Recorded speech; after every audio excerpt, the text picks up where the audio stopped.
Olá, meninos e meninas, sejam muito bem-vindos a mais um encontro de ensino religioso. Vamos a mais uma aula para hoje, né? Hoje nós vamos dar continuidade ao nosso conteúdo de ensino religioso, aqui na Religião Totalmente Sem Tabu. Vamos falar hoje sobre rituais, continuando o nosso conteúdo. Nós já falamos sobre mitos, falamos sobre alguns rituais e hoje nós vamos dar continuidade ao conteúdo de ritual, aqui na nossa aula de ensino religioso do sexto ano. Então, vamos lá. Os ritos religiosos. A gente sabe que, como a gente já estudou, toda religião ela é repleta de ritos. Os ritos, eles fazem parte das religiões. Toda religião tem, por menor que seja, o seu campo ritualístico, certo? Os ritos são cerimônias especiais que manifestam a fé de um povo e que são diferentes em cada religião. Existem ritos que se repetem em diversas religiões, porém, muitas vezes eles têm a mesma função, porém são feitos de modo diferente, como nós vamos ver mais adiante. Os ritos podem ser associados aos mitos e são expressos por meio de gestos, símbolos e comportamentos. Como eu disse, todo mito, todo rito, ele tem sempre uma associação a uma história que passou. E todo rito tem um significado, ele simboliza alguma coisa. E também, além do próprio rito ser o símbolo de algo, também é utilizado objetos simbólicos normalmente nesses ritos. Então, vamos falar um pouco sobre rituais de nascimento. Por exemplo, entre os muçulmanos, quando uma criança nasce, é comum que a primeira coisa que essa criança escuta, assim que ela nasce, o pai toma essa criança nos braços e fala alguns trechos do Alcorão no ouvido da criança. Então, essas são as primeiras palavras que uma criança muçulmana escuta, trechos do Alcorão que são recitados pelo pai ao pé do ouvido do bebê recém-nascido. Depois disso, depois de passar 3 dias que o bebê 7 dias que o bebê nasceu, então é raspada toda a cabeça do bebê, o cabelinho dele é pesado, e depois, o mesmo peso que o cabelo do bebê teve, o pai e a mãe vão distribuir em prata para famílias carentes, tá certo? Então, o pai da criança deve doar para a família carente o equivalente ao peso do cabelo do seu bebê. Por fim, é feito um banquete com carne de carneiro como um prato principal. E aí essa criança já está introduzida na religião muçulmana, certo? Já para o hinduísmo acontece algo também parecido nessa apresentação dessa criança, esse ritual simbólico de apresentação religiosa dessa criança. Mas eles têm um tempo maior para fazer isso. Na tradição hindu, o bebê tem a cabeça raspada antes de completar 3 anos. Não precisa ser assim que nasce, como é no Islã, até 7 dias, certo? Esse ritual é feito pelo pai da criança ou por um sacerdote, certo? O cabelo dela é raspado e é oferecido às divindades. Depois passa-se uma mistura de sândalo na cabeça da criança com curcuma. E isso eles acreditam que vai abrir os caminhos da criança e dar boa sorte. Então, eu trouxe aqui 2 rituais de iniciação religiosa de 2 religiões que a gente conhece pouco, né? E agora vamos falar, por exemplo, do ritual de iniciação cristão.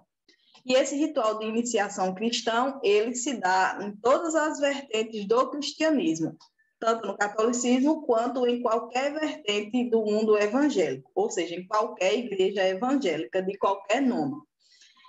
Para os católicos, o batismo deve ocorrer ainda quando a criança é pequena. É uma tradição que católicos batizem ainda as crianças pequenas, que é uma apresentação dessa criança ao mundo religioso, a Deus, e é como se fosse o cancelamento do pecado original. Já no mundo evangélico, o batismo significa a entrada dessa pessoa no cristianismo, é a aceitação que essa pessoa tem das palavras e dos ensinamentos de Jesus. Então, esse batismo no mundo evangélico, ele tende a acontecer quando a pessoa já tem capacidade de escolher, ou seja, quando ela é adulta. Essa é a condição mais utilizada, o que não quer dizer que seja a única, tá, pessoal? Um outro ritual importante que acontece em muitas religiões é o casamento, tá? O casamento ele vai acontecer no cristianismo, no mundo islâmico, no mundo judaico, ele vai acontecer no mundo hindu. Então, o casamento, a união de duas pessoas, né, frente a Deus, a promessa de amor eterno entre duas pessoas feitas diante de Deus, ela é feita em inúmeras religiões. Muitas religiões aceitam o casamento como uma prática ritual religiosa, certo? Lembrando que o casamento ele não é apenas religioso. A gente sabe que existe o casamento secular, que é o casamento civil, e que não está vinculado à prática religiosa, que é um contrato, um documento que você vai lá e assina, e a partir daquele momento você está civicamente casado com a pessoa, e não diante de Deus, mas diante da justiça. Trouxe também aqui rituais que acontecem dentro do mundo africano, que são as danças rituais africanas feitas para os seus orixás. Cada orixá tem a sua própria dança, cada orixá tem a sua própria música. Então, esse também é um ritual que se faz para iniciar pessoas dentro do mundo, né? Inicia-se pelos rituais comuns dentro do mundo afro, de religiões afro. Lembrando que o ritual de iniciação afro é um ritual bem complexo, bem mais complexo do que os rituais, por exemplo, do cristianismo. A preparação para você se tornar uma pessoa do culto da Umbanda ou do culto do Candomblé é uma preparação bem rigorosa e que dura anos até você começar realmente a sua iniciação, certo? Também nós vamos ter aqui rituais no budismo, certo? O budismo é uma religião que tem muitos rituais, mas um dos principais ritos, que a gente pode até considerar como um ritual dentro do budismo, é a meditação, certo?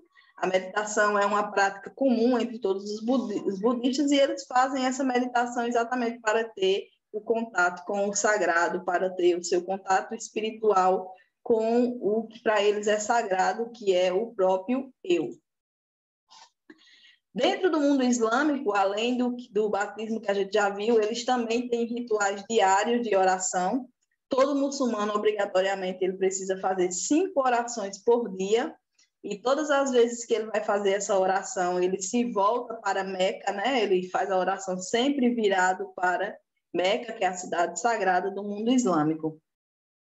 E é importante demais para todo muçulmano fazer essa oração. Em países de hegemonia islâmica, nos momentos de oração, que são início da manhã, meio-dia, às 3 da tarde, fim da tarde, início da noite, você vai sempre perceber que as pessoas param onde elas estiverem e se ajoelham e faz a oração. Isso pode ser no meio do shopping, no trânsito, para o carro, estica o seu tapetinho ali, faz a oração, enrola o tapete e segue a vida. Mas na hora da oração, o mundo islâmico, o mundo muçulmano para fazer as orações que eles precisam fazer. Então, pessoal, espero que vocês tenham gostado da aula e aprendido um pouco mais sobre rituais. Hoje nós falamos um pouco sobre rituais de iniciação em algumas religiões e depois falamos um pouco sobre outros tipos de rituais que acontecem com mais frequência, certo? Espero vocês na aula. Qualquer dúvida, anotem para a gente poder debater na nossa sala de aula. Até a próxima.